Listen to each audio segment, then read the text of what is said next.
Hello and welcome to the Squeaky Bum Time Podcast with Mike and Laurent. It is Friday, January 7th, the day after the insurrection. In this episode, Chelsea stomps Spurs, Lukaku's back on side, Man United is in bus-throwing mode. But first, Mike, you came around in the Carabao Cup. They got you. You were ready. And then Spurs did the thing that I know you don't like the word. This Spurs. We were saying right before we recorded that I felt like Tony Soprano in therapy. They so screwed you. They fucked me. I was watching that game, but not even that game. I was watching the first 5 minutes of that game. And the second the ball left Jaffa Tanganga's foot in the 4th minute of the game, and it goes in, and I just felt like Tony in therapy, like those motherfuckers. And I just why did I let them do this to me? You decided. By the way, we'll get into it, but I'm gonna do quick FA Go Cup through schedule, all the fucking. I don't think there's that many other. I'm just gonna run through it as fast as I can, and put a minute on the clock. Swindon plays Manchester City tomorrow at noon. Mansfield Town, Middlesbrough. That's a lot of M's. Hartlepool, Blackpool. Someone's gonna jump in the pool. It's not gonna be me. Fulham, Bristol City. I don't know where those two teams play. Burnley versus Huddersfield. Those are two terrible places no one ever wants to go. Coventry versus Derby County. That's a fun game. Wayne Rooney is the coach of the year in England. By the way, check them out. They have a 21-point deficit. They might get out of the relegation zone. Fuck you, Newcastle. Coventry, they wear sky blue. I like them. In the most violent game of the round, Millwall at home against Crystal Palace. There will be violence. No one likes us. We don't care. Newcastle, Cambridge United. I don't know what's going on there. Trippier signed. Peterborough, Bristol. Don't know what that's going on there. Barnsley versus Barrow. Barrow is in the middle of nowhere, and they make submarines there. That is a cool town. West Brom versus Brighton in a battle of teams that used to be in the championships, but now they're not. But West Brom might be back to play Brighton again. Interesting. Leicester versus Watford. That's a Premier League game. I didn't even notice that. The Kidderminster Harriers versus Reading. Wow, Kidderminster, they're back. Hey, Reading, those are my friends. Yeah. Port Vale versus Brentford. I don't know where Port Vale is, but I like their name. Wigan. Fuck you, Wigan. I hate you. I'll always hate you. Wigan Athletic versus Blackburn Rovers. Be on the lookout for Brereton Diaz, the man who became a Chilean. Amazing player. QPR versus Rotherham. I don't know where Rotherham is, but I like QPR. West London.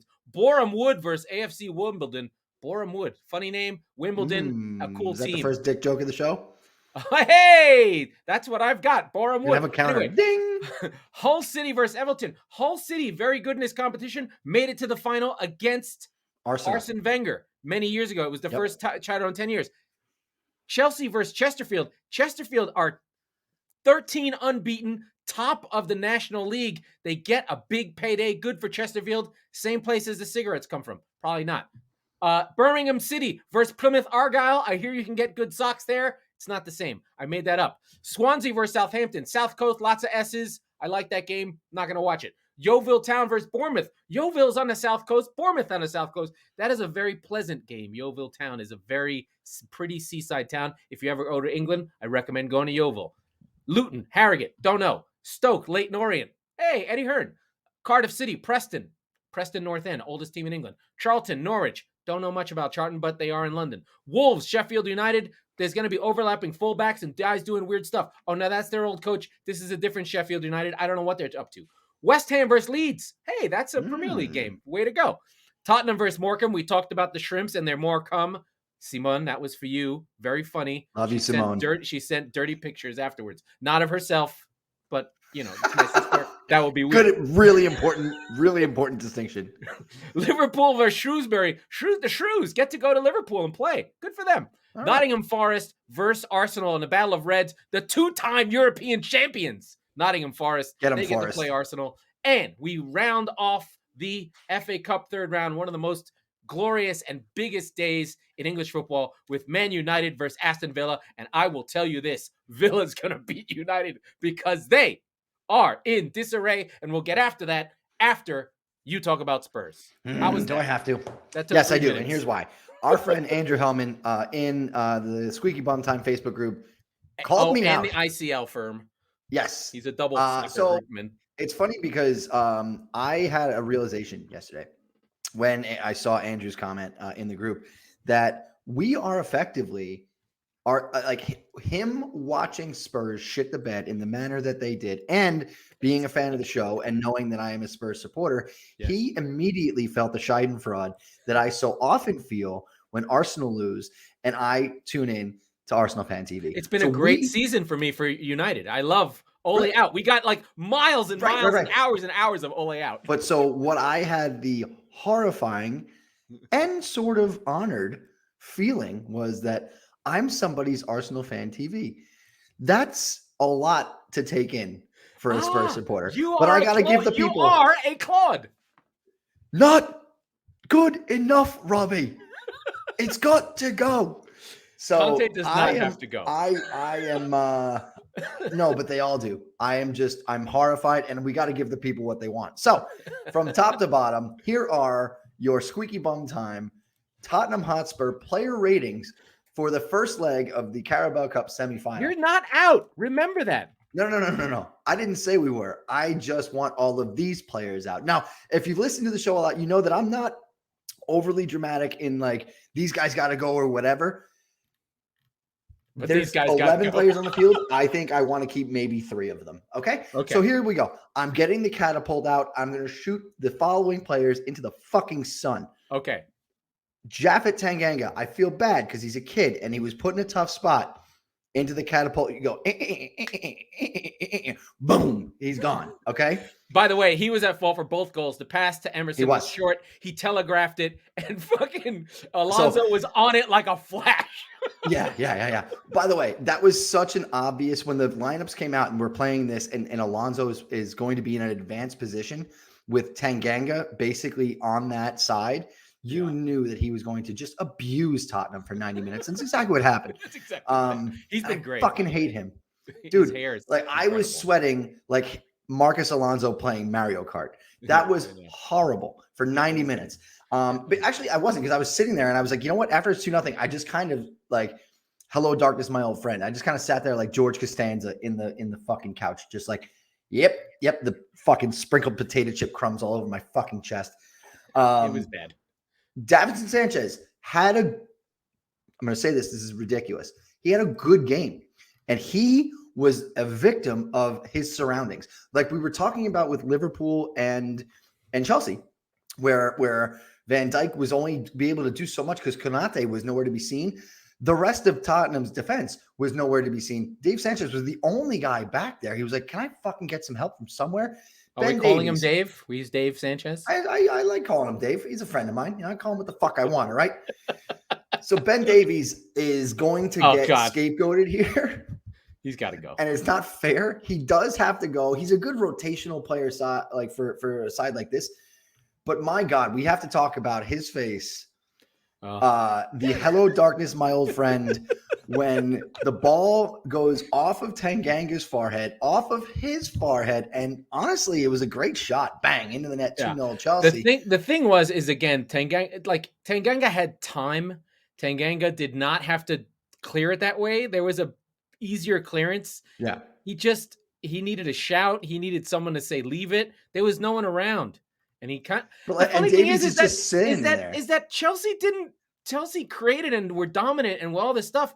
It was just 2 little goals. Like it wasn't. No, they weren't. I would say that they were fine. They were a beatable side. They did not play nearly their best lineup.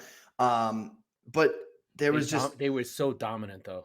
Like you couldn't get the ball. But like, here's you just why. had the ball. Because you didn't even let me start getting going into this team. Matt Doherty at the left wing back, I suppose. He's a right-footed player. He's playing left back because we're not playing Reguilon for reasons. Okay, that's fine. He was putrid again. He literally looks like he's forgotten how to play the sport. Like I think Mourinho broke him. Mourinho broke him right in half. But the thing is that Mourinho sold Kyle Walker-Peters to get to our next victim, Pierre-Emerick Højbjerg. He was bad. And then replaced Kyle Walker-Peters with Matt Doherty.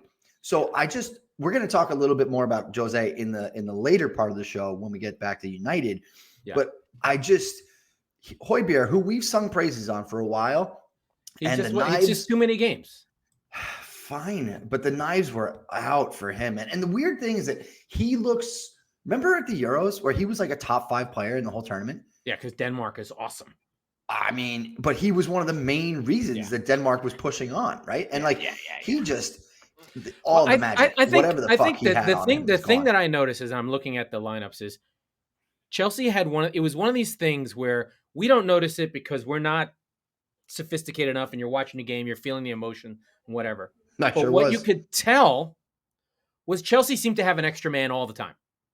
And what they were doing was, and Mount seemed to be free all the time. It was either Mount or Alonso. Because of the way they were set up, it seemed that Chelsea had the 5 men in the back. The midfield's empty. The 3 at the front are pressing. But that left Skip and Højbjerg on their own. And anytime Royale went with Mason Mount, Alonso went behind him. Yep. Anytime he went to Alonso, Mount found the space in between. So they were just banging the ball around. There was no way for Spurs to look good in this game. No. And I suppose I didn't really watch much of the second half. But I mean, I'm sure Spurs played better. It's just natural that they would have. I mean, okay, Spurs played better in the second half in the context of the fact that they didn't put a ball off of their own player's face and into their own fucking net. Okay, so and they had shots on goal.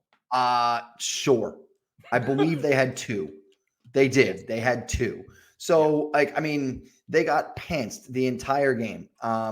And I think Skip was fine. I'm not going to give Skip any shit. I thought Skip was fine too. I think he just was trying to run around. And cover for spaces where they just chased shadows. It was and at the front end, masterclass. Like at the front end of the field, Lucas was doing actually a very similar job as Skip, only more advanced. Emerson he's fine. He's not good, but his ceiling is low. So I watched it back for a particular reason. I wanted because I saw the first half stats and I was like, what the fuck happened? It wasn't lack of effort in this game. No. Spurs were running. Spurs were getting after guys. It just seemed like I said, when Chelsea got the ball, they had it for 5 minutes. And whenever Spurs got the ball, it was 2 passes and a fuck up. And if Kane got a hold of the ball, there were 3 guys on him. Right. Or if any of the front players got on the ball, someone was on them. And then I felt like Doherty was bad and Emerson seemed to make a bad pass and balls coming out of the back were bad. Like the build-up attempts by Spurs were so bad. And it really came down to when Spurs aren't deep enough yet to not have Dyer in the lineup. You realize, Dyer makes good passes. Yeah. Right? Even though he's slow and big-headed. Banging on Dyer for what feels like years at this point. He's terrible. He can't defend. He's come along, believe it or not. Well, and he can pass the ball, right? He can move the ball. And then Sanchez in the middle of the 3, it's not where he should be. He needs to be on the side of one. So everything got disjointed and Spurs just got whacked and it didn't really help. One of the reasons they got their shit kicked in. They're not good enough. Well, of course, but I'm going to call him out because he's getting along because he's friends with Tom fucking Holland. Heung-min Son has been invisible and awful for 2 months. You know what's hilarious is that Spurs, I think everybody must get a representative for this. Spurs nominated Sonny for the Premier League Player of the Month today. And I went, what the fuck are you watching? Because he's been awful. He never gets shit from anyone, but he has been so bad. And honestly, you could go back to last season right around Christmas. So almost 365 days because he had that obviously torrid start with Kane and they were unbelievable. They were banging in everything. But then he sort of started to tail off and then he went just flatlined, right?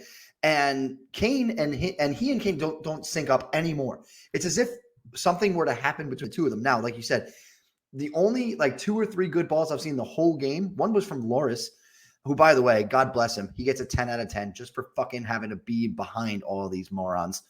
I love him, and I am so sorry, Hugo. Please don't ever leave us. Ben Davies' face gets an 8. Yeah, absolutely. But his play was a 4. Yeah, oh yeah. Kane was bad, but it was like, what did you expect? What do you want him to do? right? Yeah. How much further back do you want him to drop? And the funny thing is there were a couple of times where he fizzed balls. In that game, he needed to drop in defensively. Right. Because Højbjerg couldn't do his fucking job. Well, because they were outnumbered, and Saul and Jorginho, and they just were bing, bing, bing, bing. There was nothing. There was nothing. And then it's very clear that you need help in the middle of the park. And so at halftime, you bring on Tanguy Ndombele. It was fine. Who I've said many times on this show is the most talented player on the field almost all of the time he's playing on both teams. And that was true. He breathed some life into the side. And again, it's a two-leg affair. If you got one back, you're right back in it. You're going home. You have a shot. Just nothing came from it. But now going into the second leg, I'm like, you have to start Ndombele. Fully knowing he may think that he's going to get a transfer by now and then. I would hope so, but I do want to get. In the 60th minute, he's going to fucking hit the stop button and be like, I don't want to play anymore. I do want to give some respect to Chelsea. One, they played really well. They carried over how they played versus Liverpool.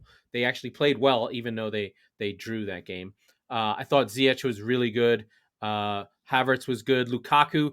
I have to say that Tuchel, even though it became a drama, he gets respect for. He gets Lukaku to apologize to the team on a fucking prison video, and then brings him on side. Didn't I tell you I would do that? And now he looks like a fucking man management genius. That team now will respect him always. Be like, don't fuck with me. Yeah. I will fuck you. Didn't I tell you he was going to do that? I will drop you in the biggest game of the year. Listen, we gave Tuchel shit, I think, on the last show or maybe one before that. But I said he's going to play. I thought he would score. I was surprised. And he missed a sitter or two. But, I mean, I had Lukaku scoring and Chelsea winning. I thought it was going into this. He was good. I was excited, but I thought we would lose. I did not think we would have completely get past. You needed to nick a goal. That's all I know. And here's the thing. We're not going to score 3 at home without Chelsea scoring. Have you scored 3 at home all year? Yeah, against Norwich. Oh, but that doesn't matter. No, it doesn't count. But my point is, we're not going to get 3 without Chelsea getting 1. So that, and I don't think away goals count. So I think it goes straight to penalties at that point. It does. That's so why you need it. Fine, game on. Yeah. If you score 3, if you win 3-1 at home, then you have a coin flip chance, I guess. Well, fuck it. Why not? Fuck it. And then I did notice that one thing I did notice with Kepa, he's a good passer.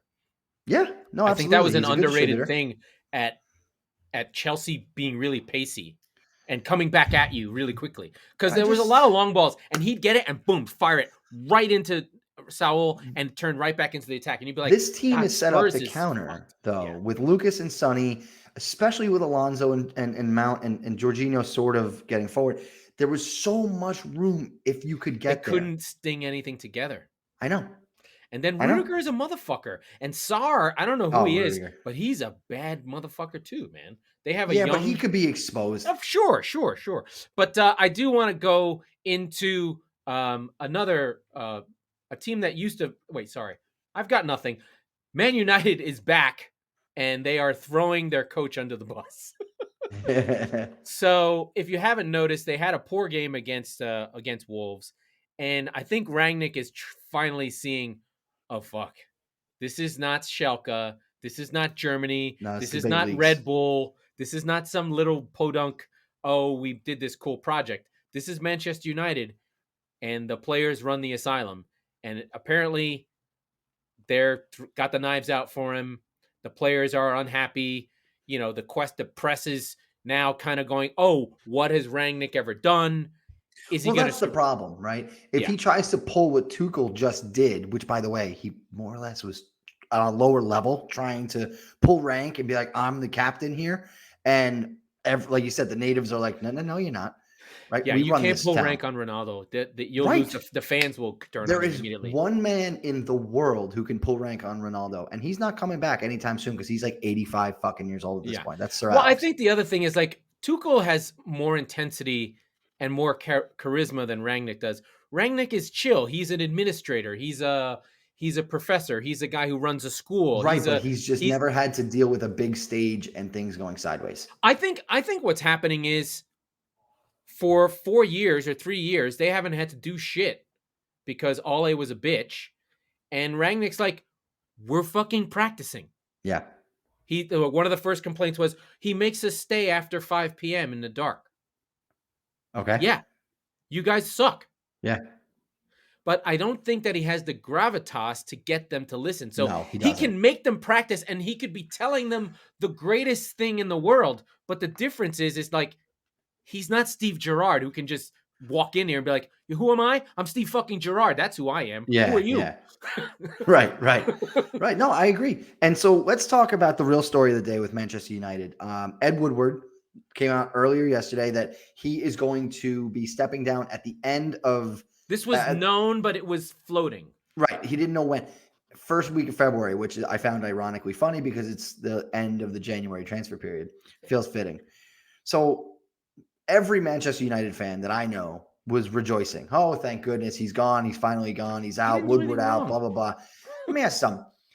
How many teams would be so lucky, because I sure as shit know one, to have that level of involvement, that amount of spend, right? So what my question for Manchester United fans here is, what are you tasking Woodward with as far as transgressions go? What has he done wrong? Because for me, here's what he's done.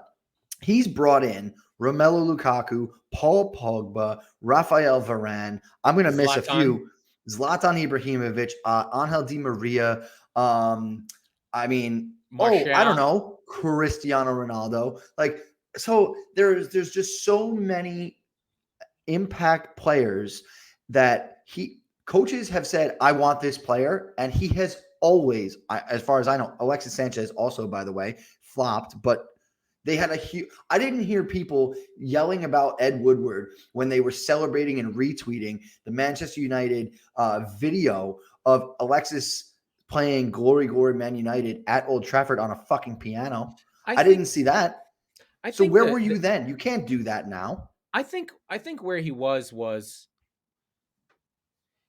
I think for the run-of-the-mill sort of Man United fan, he was doing what they wanted him to do. He was buying famous players to fit into the team. It was more of a Galactico style.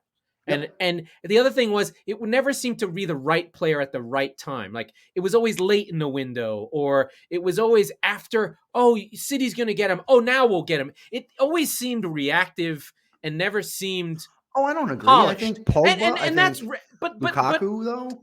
But it never seemed polished early on. I think later windows were much better. I mean, there were some bad ones like Schweinsteiger and Schneiderlin, and just Matic coming in late. Like, there were issues that were bad, but like, I feel like the last few windows were much, much better, right? When they brought in the young guys. And I think the thing that fucked up this team was Ronaldo. I think he was out of the plans. They were going to go with Greenwood and Rashford, and they panicked. Yeah, but you brought in Varane. You said it on the show last week. Varane and Ronaldo to the team who finished in second place. Yeah, you should be better. Right. So is that down to Woodward? Like, I don't understand. No, but he hired the coaches. He's the organization. Hold on. Okay. Since I mentioned Sir Alex, since he retired, Sir Alex has had a hand in every manager appointment. Everyone. Sure? If I'm Ed Woodward, and part of my job is replacing Sir Alex, who, by the way, and you've said it on the show before, did everything. He was the judge, jury, and executioner. He was the coach. He was the GM. He was the transfer, everything, right? So you're trying to replace one man with a couple. So that's obviously difficult. You being one of them, you meaning Ed Woodward. So right away, that's difficult in and of itself. And he was not set up to succeed. He actually did okay in a weird way. That's what I mean. Yeah. At some point, how is this not more on the shoulders of Louis van Gaal and Jose Mourinho? But I think it is. Those guys did lose their jobs. Right. But like, I struggle to understand. Granted, and by the way, this is all a symptom of the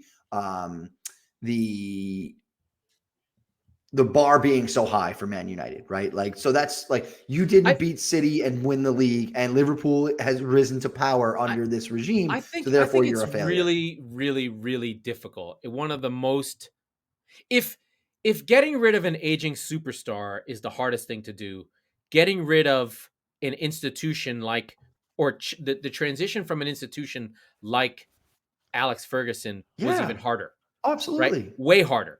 Look at how Arsenal are just coming out of it, and they worked hard at it. I mean, they chopped and changed and kind of watched United and was like, wait a minute, something's fucked up. I think another piece that's missing is Woodward did take over he took over the whole organization. Like there was no left holdover. Right. And then the other piece is the Glazers the team has been not modern set up for a long time. I mean, I think the two model franchises, as much as you want to talk about money and whatever, and however you want to deal with it, Chelsea does it one way and City does it the other. You can talk about City, money, blah, blah, blah. Fact is, they spent the same amount of money as Manchester United, and they've gotten way more for it. Yep. Right? Absolutely. Right? Like, they don't, and we make mistakes. There are plenty of mistakes. Of course. Tons. I mean, how many center backs? You talked about it. A lot.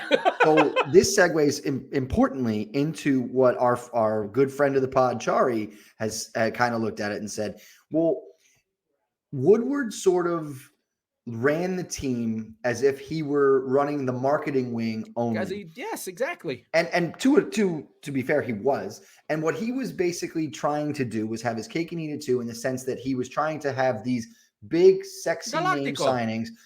Galactico, as you said, but sort of Barcelona-y too. And it wasn't getting late Barcelona. Post Neymar Barcelona. Yeah. Badly. It was getting, instead of, we talked about it, if they had a great defensive midfielder, if they had gone and got Declan Rice instead of Varane and Ronaldo, they might be in first place. Yes. Right? So it's not getting the right man at the job, but also that's so Monday morning quarterback. That's so difficult. Frankly, it's so easy for you and me to sit here and say, so I'm going to take the opposite approach and say, wait a second, where were you? Not you. Where were the proverbial, the Woodward out people who they hammered him? But that's what I'm saying. Where were you when Ronaldo was signing? Where were you when Varane was signing? Of course. You were fucking doing backflips when Cristiano Ronaldo came back and he didn't go to City. So I don't want to hear it from you, because the fact of the matter is that he gave you what you wanted. And then you realize what you wanted wasn't what you needed. And now you're stuck with it. And you're fighting for the fourth place instead of fighting for the title. This is why fans should not run teams. I'll say a million times, right? City have bought, and I know this as a City fan, City have bought players not based on fame, except for Grealish. Grealish was weird. He's sort of a little bit outside of our normal purchases, but Bernardo Silva was just a guy. David Silva, a great player, international for Spain, but not a personality. He was sort of a name, but Rodri. But I mean, they're not personalities. They're not driving social media. They're not shirts. They are based. They're being bought solely on their proficiency on the pitch. I would say that they haven't shied away from names necessarily, but they have to have the substance too. Raheem Sterling was a name. John Stones was a name, right? Like when they bought him. Yeah. So, it's not popularity. These players are. No. We see something that will fit within our context. Yes. There is no context at United. Right. And even if you have the entourage or like the excitement around you, it's because City go, okay, that's fine. Well, that means we're gonna have to pay extra for him, like a Grealish. I mean, back when it wasn't cool to be dropping 50 million a piece on a player, you dropped it for Sterling and for Stones. Tons and tons of players. Okay. You want to talk about inflation? Think about the international transfer market inflation in the last 10 years, right? Like fucking, I mean, Sterling on any other team other than Liverpool or from going to any other team than City, probably 30 million. And that's not a slight on him. That was a lot of money at the time. Basically, he's Wilfried Zaha. What do you mean? He's essentially the same player, just that he got out of being in South London. But he should have. But if he was, he would have just been that guy. But what I'm saying is that because City were like, 30, fuck it, here's 50, but have him here tomorrow, right? like you better drop him off and make sure he's polished, right? Yeah. And City, City do pay over the margins, and there's tons of players that have come and gone. guys that are like Negredo and Wilfred Boney. Sure. And there's tons and tons of mistakes and weird guys that Pellegrini like Martin I wouldn't even say mistakes. They don't fit in with a certain manager, a certain system, as well as somebody might have thought. Bakary Sagna. I mean, these guys are. Ugh. Ooh, that's a good deep cut. Nice one. Just nice bums. one. Yeah, like I mean, that. he was there with the braids. I remember him. What a weird dude. Yeah, I think he ended up in France. I think he played for Henry in Montreal. Yeah, very weird. We do have other news. I do want to take a minute. I don't remember what I was going to say about weird transfers. American players moving. Oh yeah, that's right. Place. We have Pepe going to Augsburg from Dallas for $25 million. Is that the highest paid number for an American player? Well, Pulisic, but I mean from MLS. No, but from MLS, that's a massive MLS. Number. It probably is. Yeah, that's a massive number, and that's a big deal, right? And again to Augsburg, right? So selling clubs.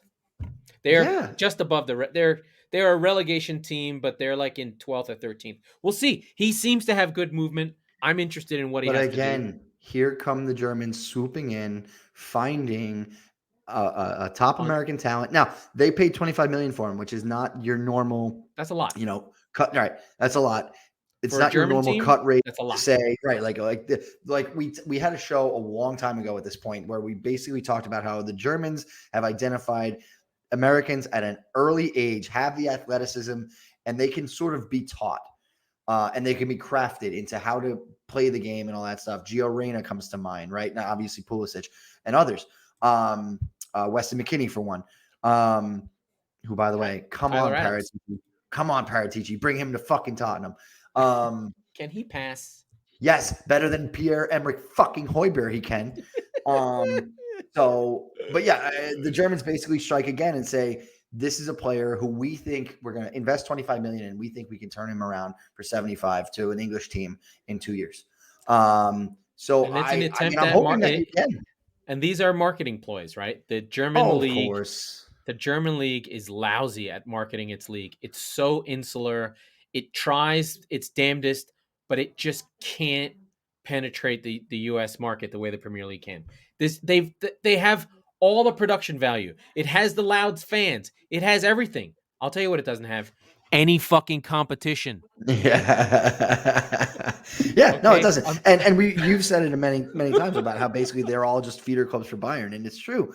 But I'm excited. He plays really well, he goes to Bayern. Hey, listen, we are less than a year away, which sounds ridiculous, from the World Cup. And so if Ricardo Pepi can get some real minutes and start to really craft his game at that level, at that European level.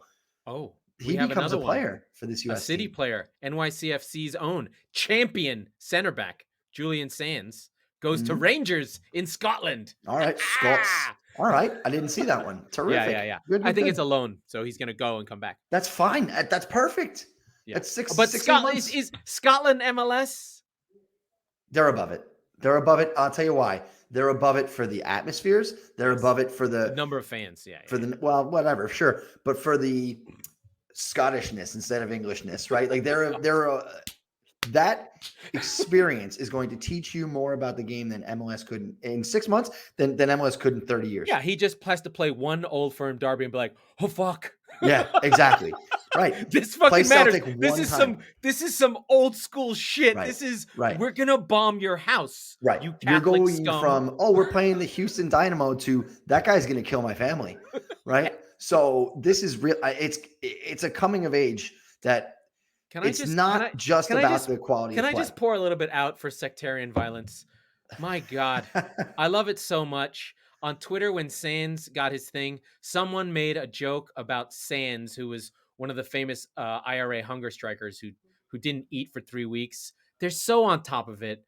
They're just like, oh, Sands, that's the same name as the guy who had a hunger strike from the IRA. This happened in the 80s. Like, they're just on their sectarian shit. They've got songs about killing people and bombings and IRAs and baseball bats. So Rangers are the Protestant team and Celtic are the Irish team and Glasgow goes to war. The Catholic team. And Glasgow goes to war. They must have derbies like every other day. It seems like they play all the time. Let me run back to Chelsea Tottenham for one more thing, because I saw a club statement today from Tottenham. And let me preface this by saying I do not condone homophobia or anything or any of it. I condone it. What I'm saying is that no, I don't. There is a familiar chant and song about Chelsea being male prostitutes, blah, blah, blah, blah, blah. Rent boys, yes. Rent boys is the term. Yes, correct. And it's shit like that. And take. But the away fans chanting Yid Army was fine. Well, it's our thing, right? And whatever. I'm not saying what I'm saying is that, like you said, the depth of insult in Europe is so impressive. And yeah, like they often cross lines. I don't think there's some real line crossing. By the way, I don't think this is on the same par as some other lines, but the hissing, that's about as bad as it gets. That's about as bad as it gets, right? Really bad. And believe me, a lot of it is directed at Tottenham fans. So if Tottenham fans are making a couple ha ha ha ha ha jokes, you know what? While you guys are kicking the living fucking shit out of us, good on you. Good on you.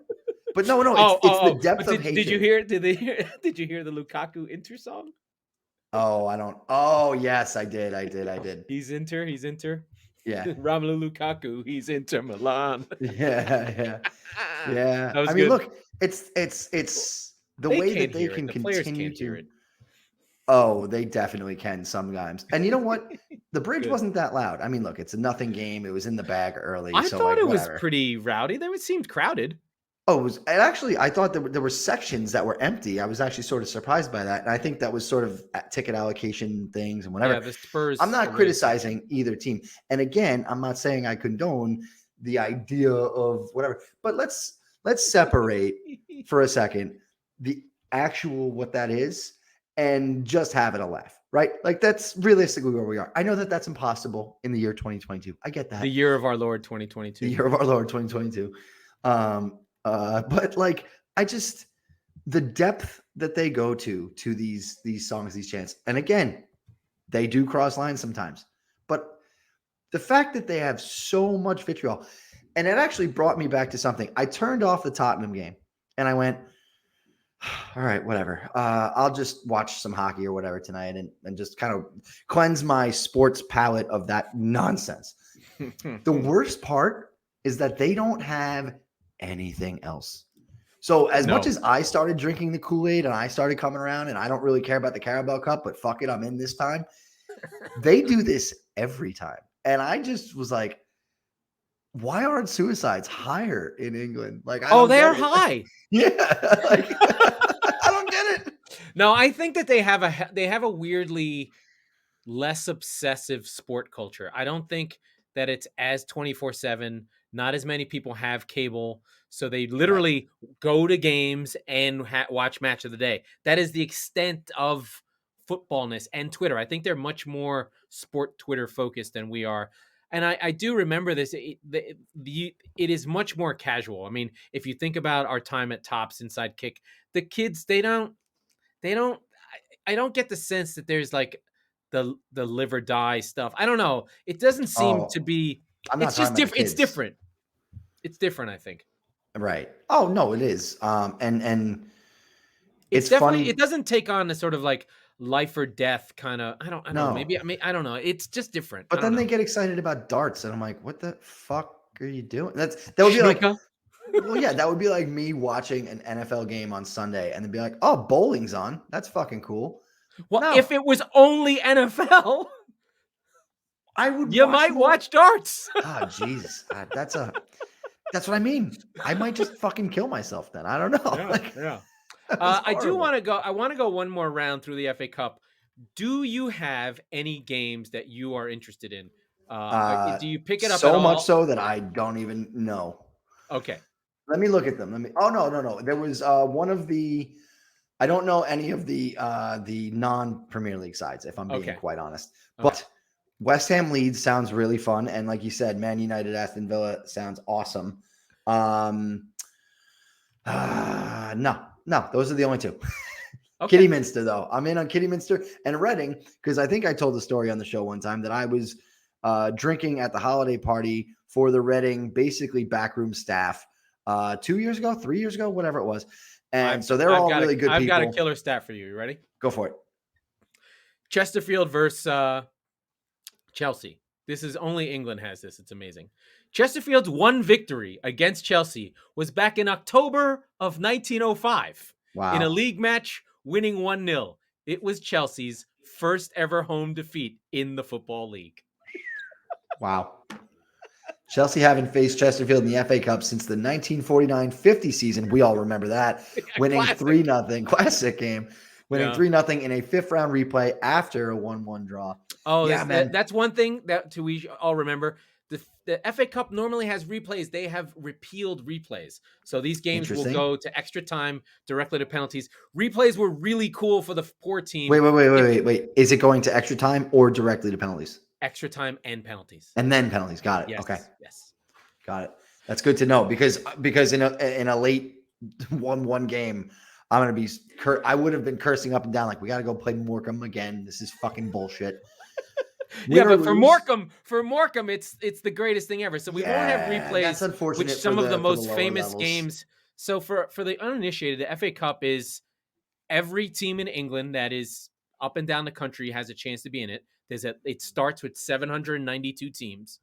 The championship and it starts in August. Yes, it starts in August. Right. The championship and the Premier League jump in the third round. Mm-hmm. So they have that nice opportunity to bounce in after there's already been, dozens and dozens around, whittling it down to, I think this is 64. I think this is right. Yeah. So you're talking about almost 800 teams being whittled down to, I think, like you said, I think right. 64. So when a team that is non-league, so non-league means you are not professional, you are outside of League 2, which is the third tier down. So there's the Premier League is 20 teams, Championship is 24, League 1 is 24, League 2 is also 24. When you drop out of that into the conference leagues, you are considered not in the professional game. You're in the lower divisions. Right. But those teams are professional. And the reason why we brought up that Chelsea game is that Chelsea are playing the highest rated team that are non-league. So Chesterfield is currently sitting top of the championship of the national division. National League. Yeah. It's called and they, like I said, they're undefeated. But it's very cool. I mean, people shit on the FA Cup a lot. I find it to be fucking fantastic.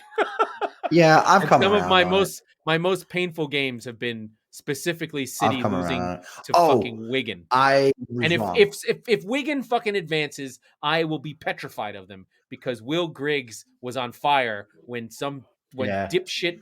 And your defense was terrified. No. What the hell was that? What was the bald black midfielder that City had? Oh God, he plays for Everton now. I can't remember his name. Anyway. Wore 18. He wore number 18. Yeah, I can't remember his name. Fabian Delph. Yes, he got sent off in that game, and Pep never played him again. Yes, that's right. You said one game that I really should have called out. Millwall versus Crystal Palace. Oh, I'm excited. I'm going to get up for that one on Saturday. I'm very excited for that. So famously, Millwall is known for being the most violent and disgusting fans in all of England. West Ham and Millwall represent East London, which is the most working class part of London, and historically made up the most famous soccer hooligans. Probably in the heyday, late 70s, early 80s. You can easily find half a dozen coming of age stories of working class kids getting into fights about it. All of them involve Gary Oldman. They're really, really good. If you like absurd movies with bad acting, they're basically movies that try and make working class people seem stupid for following football, and you shouldn't do this. So there was a concerted effort. Going along, what we've talked about, sometimes jokingly, sometimes not, is the Hillsborough disaster. That was really like a class battle between the North and the South of just like, these stupid Scousers got themselves killed, when in fact they actually was incompetent and was crushed. Mm-hmm. And they've still fighting about it. There's been a movie on in England that talks about the documentary. They won't give it up. Yeah. Let's not end the show on that note. Let's talk about something else before we go. We're not ending on people getting crushed. No. Talk to me. What about bombing of the English? Steven Gerrard. I think this is his first time playing United. Since he got sent off after 35 seconds. Yes, that's correct. He's gonna have the boys jazzed to go into Old Trafford, and I think they come out with a win. And you know why? It's because Ed Woodward is leaving. If Aston Villa beats United at United, it will only be the second time any team has won twice at United in a season. Chelsea 2004 beat them twice at home. Oh, I see it. And Tottenham in 1989-90.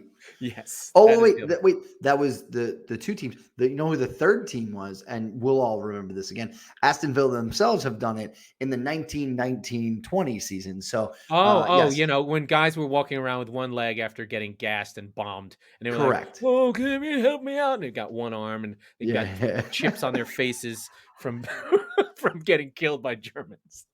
There it is. The first time. This is the first time. Technically, that is not a World War II reference. It is a World War I reference. All right. Although they did wrap it up. That's it. Okay. That was the Squeaky Bum Time Podcast. We're not Nazis.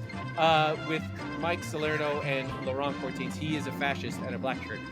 We are the football wing of the Chop Sports Network. We record on Tuesdays and Fridays, so be sure to subscribe wherever you get your podcasts. We're also part of Fan Hub. I love you guys. And if you're listening on Apple, please rate and review the show. It's been a while, and there's one review that says that we're misogynist, terrible people. Can someone just write a review so we're not there first? In fairness, that's the end of the show.